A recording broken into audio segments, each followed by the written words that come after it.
사도행전 28장 1절에서 8절로 함께 받들어 읽도록 하겠습니다. 사도행전 28장 1절에서 8절입니다. 함께 같이 받들어 읽도록 하겠습니다. 8절까지입니다. 시작. 구조된 후에 그들은 그 섬이 멜리테라 하는 것을 알았더라. 원주민들이 우리 각자에게 적지 않는 친절을 보여주니라. 비가 내리고 날씨가 추우므로 그들이 불을 피워놓고 우리 모두를 맞아주더라. 바울이 나무를 한아름 거두어 불에 놓으니 그 열기로 인하여 독사 한 마리가 나와 그의 손에 달라붙은지라. 원주민들은 그 독 있는 짐승이 그의 손에 매달려 있는 것을 보고 자기네들끼리 말하기를 확실히 이 사람은 살인자라. 그가 바다에서는 구조되었어도 공의가 살려두지 아니하는구나 라고 하더라. 그때 그가 그 짐승을 불에 떨어 버렸으나 조금도 상처를 입지 않으니라. 그들은 그가 부어오르든지 아니면 쓰러져 즉사할 줄로 알았다가 한참을 보아도 그에게 아무 일도 생기지 않음을 보고 자기들의 생각을 바꾸어 말하기를 그는 신이라고 하니라. 그 근처에는 이 섬의 우두머리인 푸블리오라고 하는 사람에게 속한 토지가 있는데 그가 우리들을 영접하여 사흘을 친절히 유숙하게 해 주더라. 그때 푸블리오의 아버지가 열병과 이질로 알아누웠는데 바울이 들어가서 기도하고 그에게 안수하여 낫게 하니라. 아멘.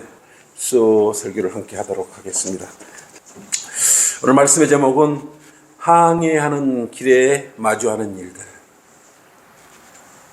그리스도인들도 구원받은 후 그리스도인이 가다 보면은 많은 일들을 마주하게 되고 마주치게 됩니다. 좋은 일, 나쁜 일, 굳은 일, 선한 일, 여러 가지 일을 마주치게 됩니다. 그렇기 때문에 본문의 내용은 바울이 회심한 후 여러 고난을 당하면서 특히 바울은 감옥에 갇히고 돌에 맞아 죽을 만큼 고통을 당하면서 결코 굴하지 않았던 것입니다. 특히나 바울은 은혜 복음을 전파하기 위해 소아시아와 마케도니아와 그리스, 데살로니가 등 많은 지역을 도보와 배로 긴 여정을 항해하고 있습니다. 긴 여정에 항해하다 보면은 때로는 파도와 싸워야 되고 멀미와 싸워야 되고 배고픔과 추위와 많은 것들과 마주쳐야 됩니다. 지금 바울은 선교여행 1, 2, 3차 선교여행을 한 후에 카이사에게 로마죠. 로마 카이사에게 배를 논하기 위해서 로마 병사들과 함께 배를 타고 지금 로마로 향하는 배에 올라타고 있는 것입니다. 바울이 일지언정 이처럼 그리스도의 여정은 순탄치 않았던 것입니다. 그러나 바울의 험난한 여정도 곧 마쳐질 것입니다. 바울도 셋째 하늘에 도착할 때까지는 늘 어려운 고난과 마주해야 되기 때문에 그렇습니다. 우리 그리스도인들도 복음을 전파하는 전파자입니다. 주님의 말씀을 증거하는 위치에 있기 때문입니다. 그래서 어려운 난관을 우리가 겪을 수밖에 없습니다. 그 어려운 난관을 부딪힐 수밖에 없어요. 왜냐하면 멈출 수가 없습니다. 주님께서 우리에게 시키시고 명령하는 일, 이 일을 우리가 멈출 수가 없습니다. 주님께서 원하시는 일이지 않습니까? 하나님께서는 모든 사람이 구원을 받고 진리의 지식에 이르기를 원하신다는 그 말씀에 따라 바울이 그렇게 행했듯 또 우리도 그렇게 행하면서 함께 고난의 길을 맞닥뜨리고 이겨나가고 있기 때문에 그렇습니다. 바울은 그리스도인이고 우리는 바울의 교리를 따르는 성경대로 믿는 그리스도인이기 때문에 바울의 뒤를 따라가는 것입니다. 바울도 고난을 받고 예수님도 고난을 받았습니다. 성경대로 믿는 모든 그리스도인은 그래서 고난을 받습니다.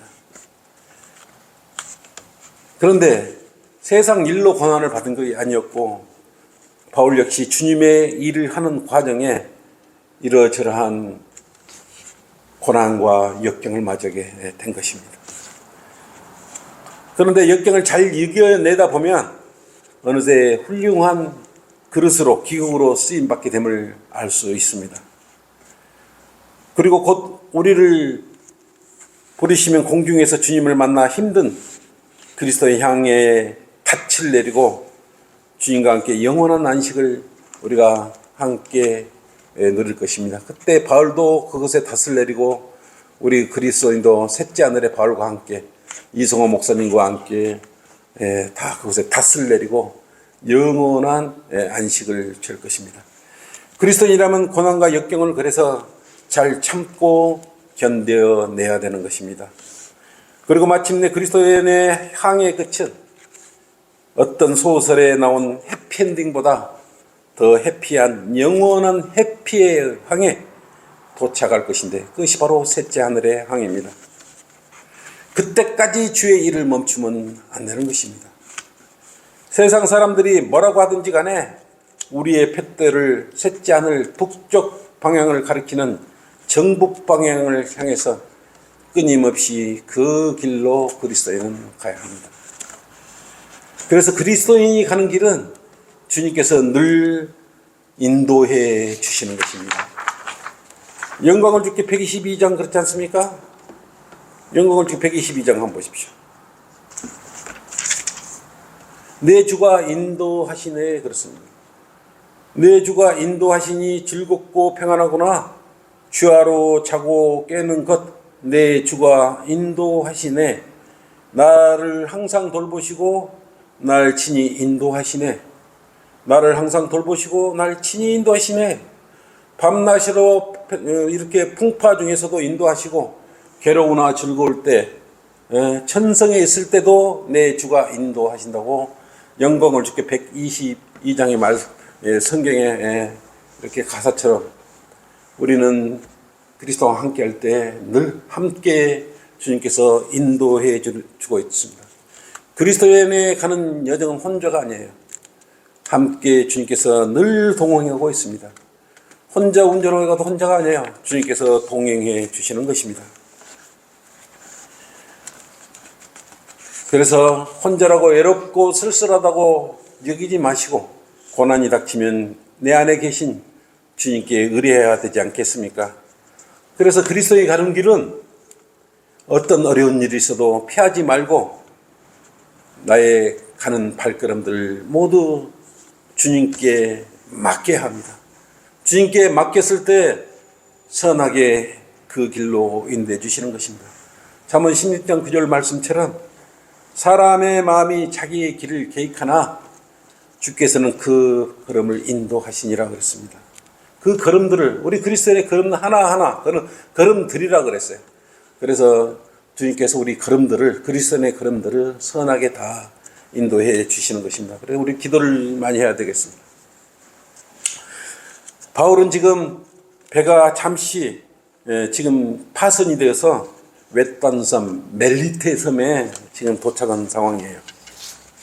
우리 그리스도인들도 복음을 전하기 위해서 알지 못하는 마을과 도시를 방문해서 그곳에 도착을 합니다.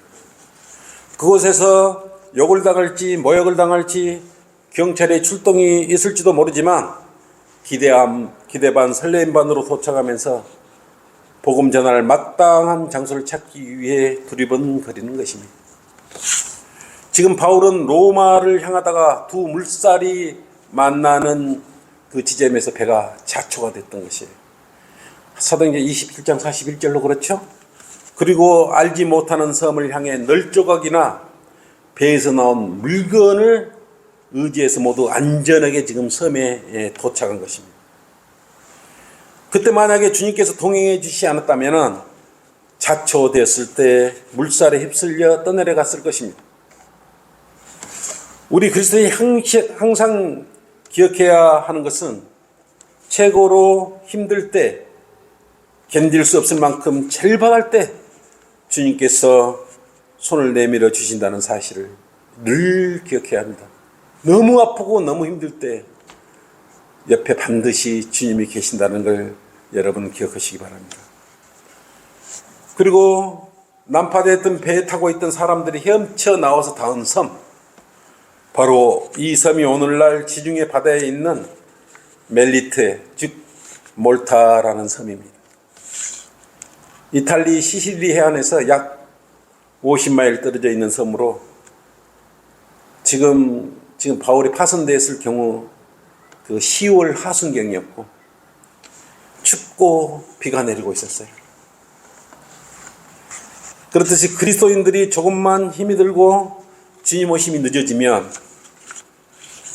믿음을 파손하는 경우가 있는데, 그것은 왜 그러냐? 목적의식이 결여되어 있기 때문에 그래요. 주님이 확실히 오신다는 확신을 가지고 있으면, 나는 확실히 셋째 하늘에 도착한다는 그런 마음을 가지고 있으면 파손당하지 않을 것입니다. 우리가 복음을 전파로 다닐 때 어느 마을에나 들어갔을 때 사람들이 우리를 쌍수 들어서 환영하는 것을 보았습니까?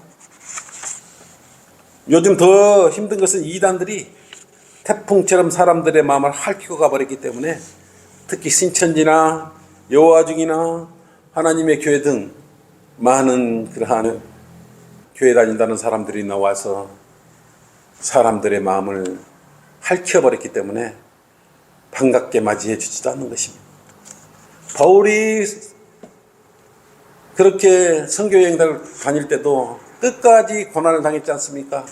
지금 여기 배가 문제가 아니고 배 타기 이전에 돌에 맞았고 매에 맞았고 유대인들이 끝까지 고소 고발까지 하는 그런 험난한 여정 그리스도의 길을 걸었던 것입니다. 그래서 우리도 같이 복음을 전하면 같은 보리로 생각하고 마음의 문을 닫아버립니다. 그래서 우리를 보기를 세간경을 그들과 같다고 생각하기에 우리 보고 신천지 아니에요? 하나님의 교회 아니에요? 이렇게 묻는 것입니다. 사탄은 미리 자신들의 절개들을 이용해서 이처럼 바른 복음 전파를 막아버리는 것입니다. 그래도 우리는 포기하지 않고 악착같이 복음을 전하지 않습니까? 그런 와중에 주님께서는 우리 보고 힘내라고 친절을 베풀어 주시기도 하죠. 목이 마를 때는 음료수를 가져다 친절을 베푸는 사람들도 있게 하시고, 전혀 알지도 못하는 사람들이 허기질 때 바나나와 우유와 음료수를 사다가 친절을 베풀게 해 주십니다. 그리고 어떤 사람은 복음 전도지가 안 나갈 때 스스로 와서 손에 들고 있는 복음 전도지를 스스로 가지고 빼듯이 가지고 가면서 소중히 읽는 사람도 있어요. 이처럼 그 고난 가운데 주님의 일이 더 나타납니다. 우리가 그런 무시당하는 일이 있어도 그렇다고 우리가 주님의 일을 포기하면 안 되는 것입니다. 구원받기 전에 우리도 죽음에서 구조됐어요. 구원받기 전에 우리도 지옥에서 구조된 것입니다. 그냥 우리가 구조된 것이 아니고 예수 그리스도께서 날카로운 샘목과 창날이 옆구리를 찔려서 그 피로 일일이 수많은 우리 죄, 헤아릴 수 없는 죄들을 다 제거해 주셨기 때문에 그렇습니다. 그 사실을 잊을 수 없는 것입니다. 잊어서도 안 되는 것입니다. 그 중에 하나님께서 또한 준비된 혼들을 우리에게 주셔서 용기를 북돋아 주시기도 하기 때문에 그렇습니다. 첫째, 항해하는 길에 마주하는 일들, 주님께서 준비해 주시는 친절한 사람들을 만난다. 2절에 그랬지 않습니까? 원주민들이 우리 각자에게 적지 않는 친절을 보여주니라. 비가 내리고 날씨가 추우므로 그들이 불을 피워놓고 우리를 맞아주더라. 섬은 육지와 분리되어 있는 사람이 그리운 곳입니다. 그러나 섬에 사는 사람들이 대부분 물고기 잡는 업에 종사하다 보니 배들이 그 풍랑에 휩쓸려 때때로 파손돼서 실종되는 경우들이 많이 있습니다. 그러다 보니까 섬적의 주변에 보면은 자연과 물과 관련된 여러 신들이, 잡신들이 많죠. 그래서 섬이나 해안 따라 가면 복음 전하기가 참으로 어려워요. 그렇다고 다 그런 것은 아닙니다.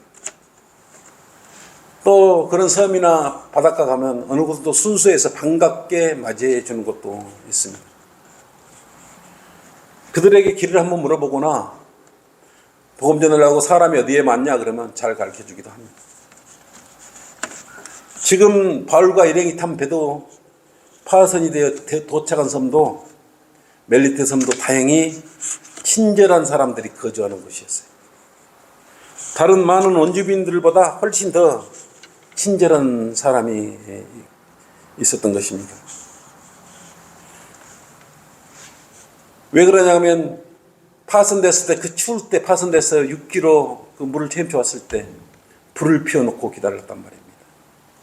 그러나 사람이 사는 곳이라면 어디든지 낯선 사람이 오면 경계를 하게 되어 있습니다.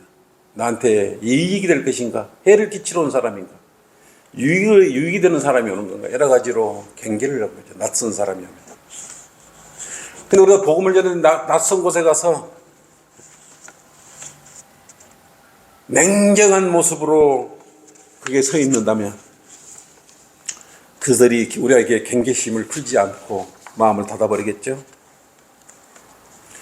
그렇듯 지금 본문에 보면 바울도 가만히 있지 않고 모닥불을 펴놓고 기다리는데 다시 모닥불을 주우러, 불쏘시개를 주우러 주변에 가서 함께 그 마을 사람들과 함께 도왔던 것이에요. 그래서 불을 더 장작을 모았겠죠. 장작.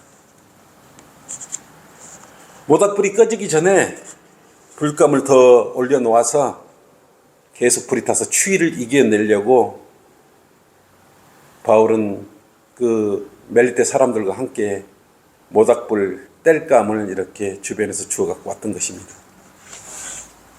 그래서 함께 추위를 이겨냈으니까 그 사람, 우리도 예를 들어 어느 지역에 따뜻하게 맞으면 좋듯이 바울도 그 섬에 갔을 때 섬 주민들이 추운데 물에 흠뻑 젖어서 추운데 모닥불을 피워놓고 이렇게 맞으니 얼마나 감동스럽습니까.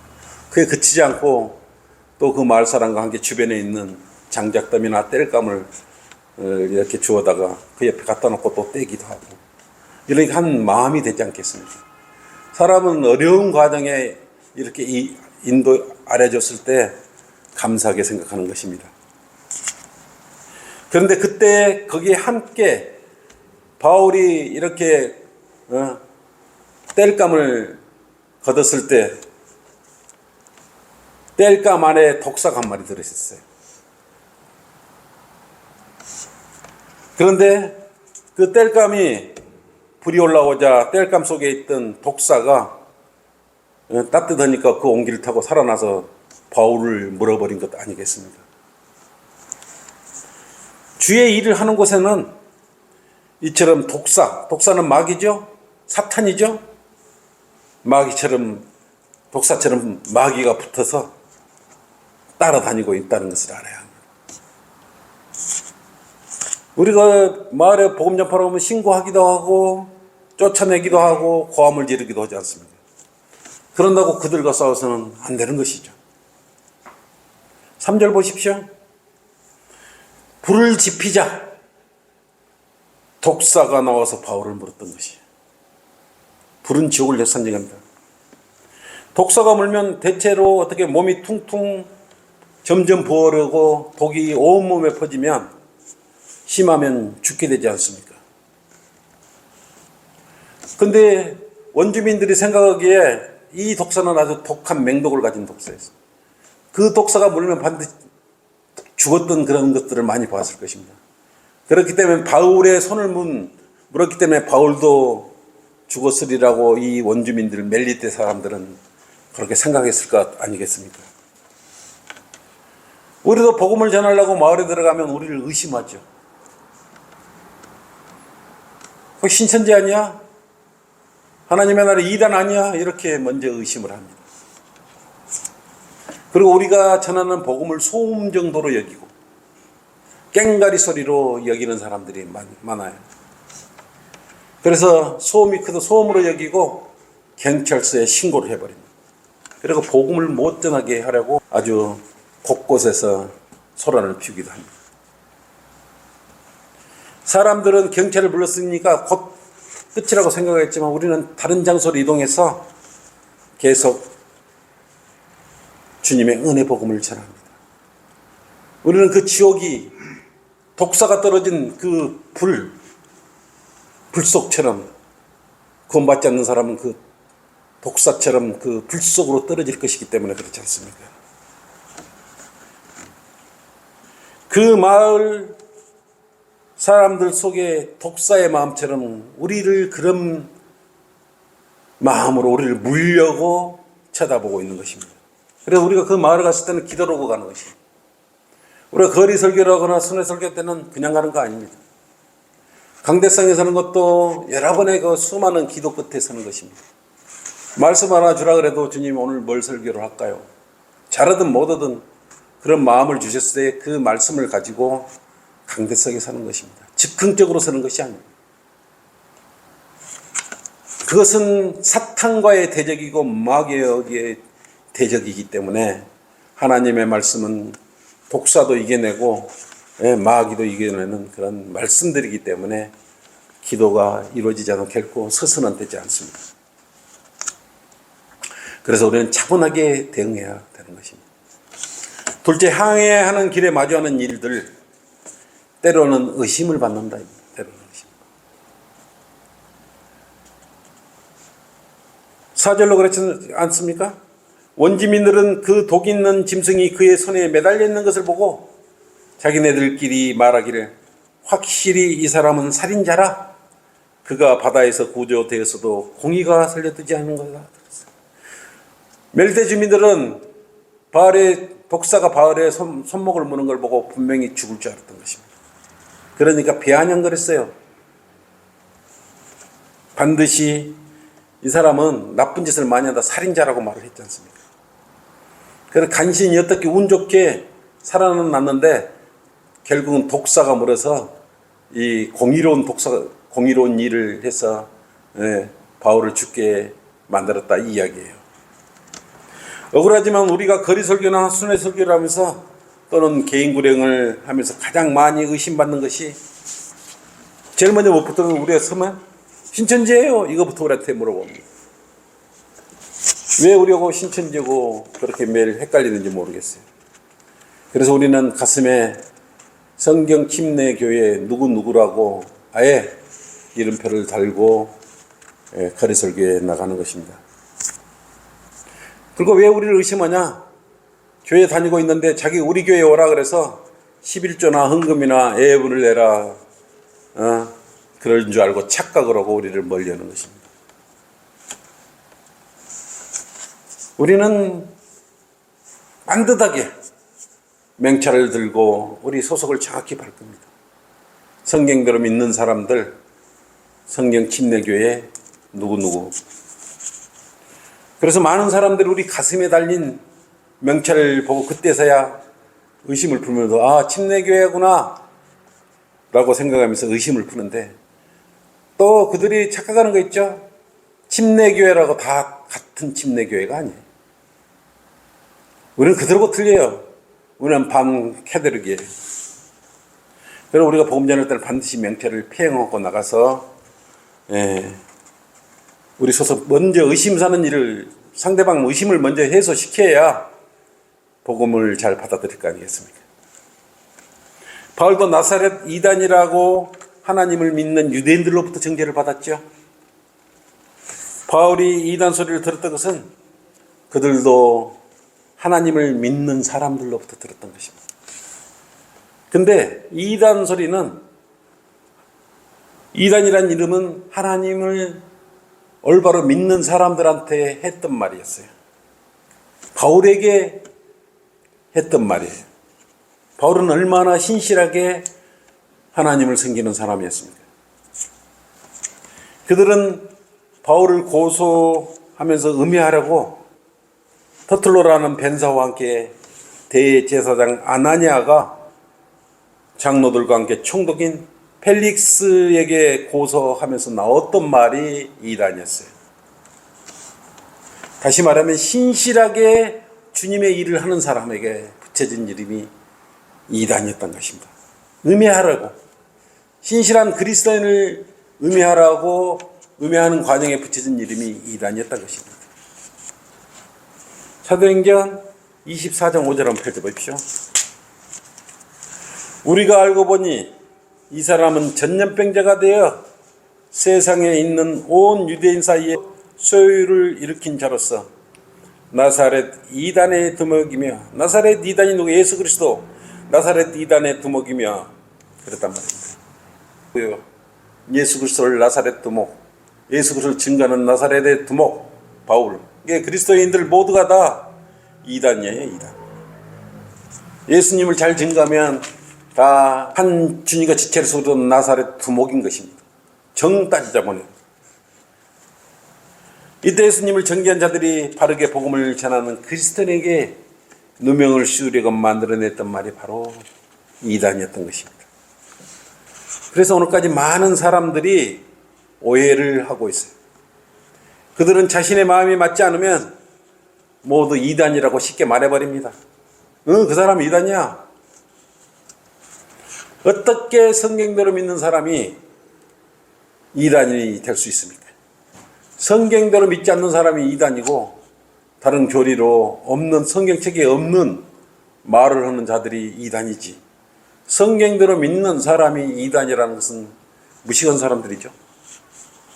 상식도 지혜도 없는 몰상식한 사람들이 하나님을 믿는다고 하니 얼마나 형편없는 사람들이에요. 스스로 자기 지식을 뽐내다가 참으로 모한을 당하죠. 이 앞번에 신천지 다니는 사람이 우리 교회에 와가지고 입에서 이런 소리 저런 소리 다 했는데 얼마나 참 말도 안 되는 소리를 다 하는지. 비밀이래요. 성경이 비밀이에요? 성경이 비밀이 어디가 있어요? 신비죠. 14만 4천 명이 도마지파에 14만 4천 명이 있어요? 유대인들에게 정확하게 말한 그러한 것마저도 자기들에게 끌어 아전 인수로 만들어버리면서 여기서 에스겔을 가지고 뭘 가지고 말을 하는데 도대체 앞뒤도 맞지 않고 없는 이야기를 하다가 갔던 것이에요. 얼마나 마음속으로 부끄럽겠습니까? 그들이 의심을 하든 말든 진리는 하나예요. 진리는 결코 둘이 될 수가 없습니다. 그들이 의심은 스스로 그 의심으로 인하여 파멸의 지하로 내려갈 것이에요. 그들은 확실히 독사의 독을 가지고 그리스도의 목을 물고 있는 것입니다. 아담과 이브를 물었던 그 독사의 독으로 아직도 이 라오디케아인들의 교회 시대까지 와서 지금 손목을 무르고 있는 것입니다. 결국 바울의 손목을 물었던 그 독사는 손목을 흔들자 그 불 속으로 떨어져서 어떻게 됐겠어요? 타서 죽었겠죠. 그리스도인을 함부로 음해하고 의심하는 자들의 결말과 무엇이 다르겠습니까? 셋째, 항해하는 길에 마주하는 일들. 의심 후 믿는다. 의심 후 믿는다. 우리는 복음을 통해서 먼저 의심을 하고 난 뒤에 믿죠? 사도행전 28장 5, 6절로 그랬지 않습니까? 그때 그가 그 짐승을 불에 떨어 버렸으나 조금도 상처를 입지 않으니라.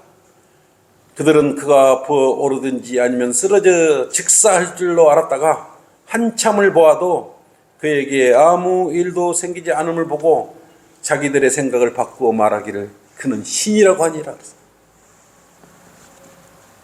많은 사람들이 우리를 향해 손가락질을 합니다. 왜 시끄럽게 하냐고, 왜 길거리에 나서서 시끄럽게 하면 교회 망신을 주냐고, 왜 교회 망신시키냐고, 왜 자신들을 부끄럽게 만드냐고 마음속으로 또 조롱까지 합니다. 그러나 우리의 신실한 마음, 지옥에 가지 않기를 간절히 바라는 마음을 전하면 그 중에 몇 사람은 마음의 문을 열고 주님을 영접하여 구원을 받습니다. 다 믿어주는 것이 아닙니다. 유대인들은 아예 자신의 민족을 구하러 오신 메시아 주 그리스도를 믿지 않았던 것입니다. 바울 때 역시 많은 지역을 돌아다녔지만 바울이 전한 복음을 모두 듣고 회심한 것은 아니었어요. 우리 역시 복음을 전하면 모두가 믿고 구원받기를 원하지만 실상은 그렇지 못하고 겨우 몇 사람만 주님께로 이겨올 수 있습니다. 그 의심을 풀고 우리가 주님께로 그들을 이겨올 수 있는, 풀게 해서 주님께로 이겨올 수 있는 것이에요. 이런 한 사람을 위해 그 먼 길을 다니면서 우리 그리스도인은 주님의 은혜 복음을 전한 것입니다. 주님께서는 이러한 열매들을 미리 준비해 주셔서 힘을 주시기 때문에 또 모든 사람이, 많은 사람이 우리를 믿어주지 않는다고 실망할 필요 없습니다.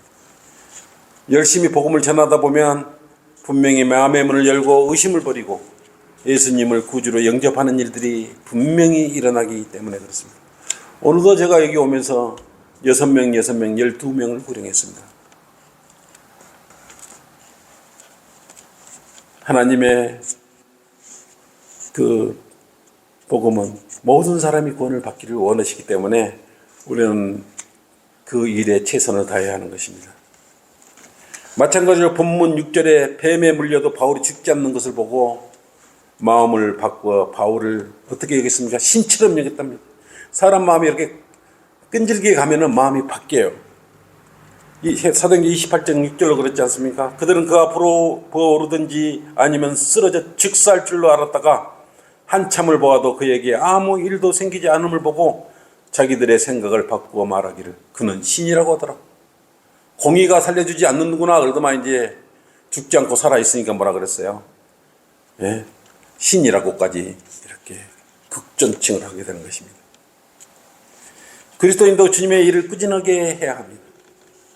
기분 내키는 대로 하는 것이 아니라 마음을 다하여 자신에게 주어진 은사대로 꾸준히 주님의 일을 하면서 전진했을 때 결실을 볼 수 있습니다.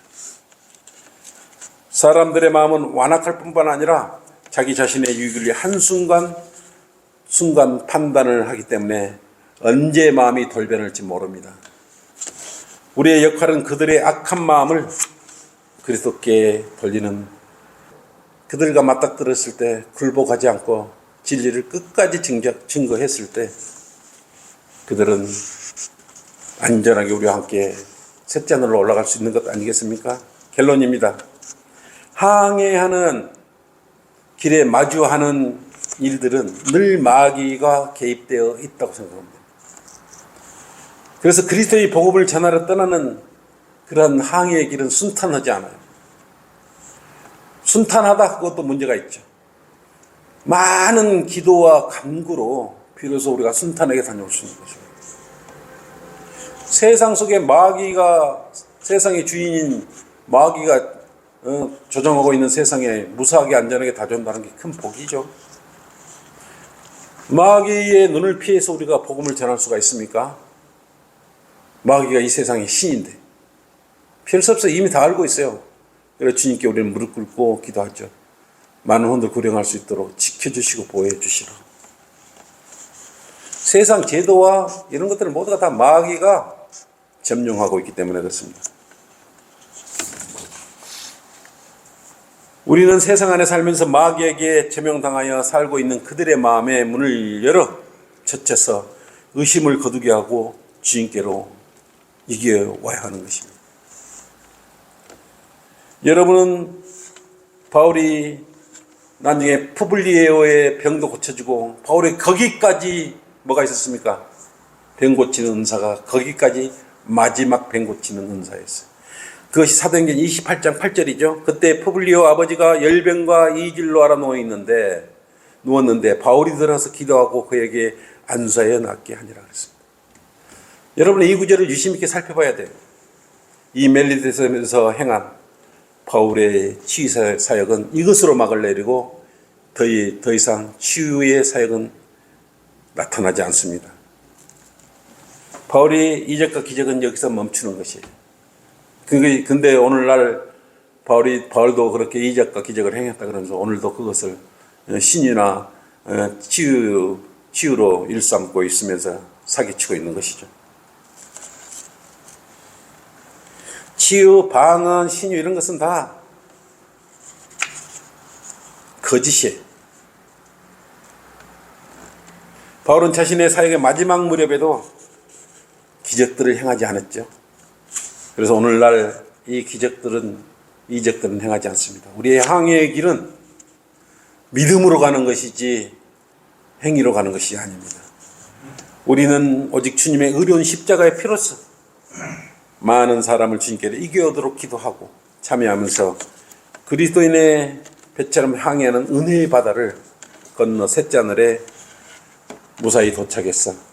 여러 우리를 항해를 방해하는 그런 질풍노도와 파도를 물리치고 셋째 하늘에 도착하면 영원한 안식의 닷을 내릴 수 있기 때문에 그렇습니다. 여러분 힘을 내시면 됩니다. 자, 이것으로 설교를 마치고요. 오늘 기도 제목을 펼치십시오.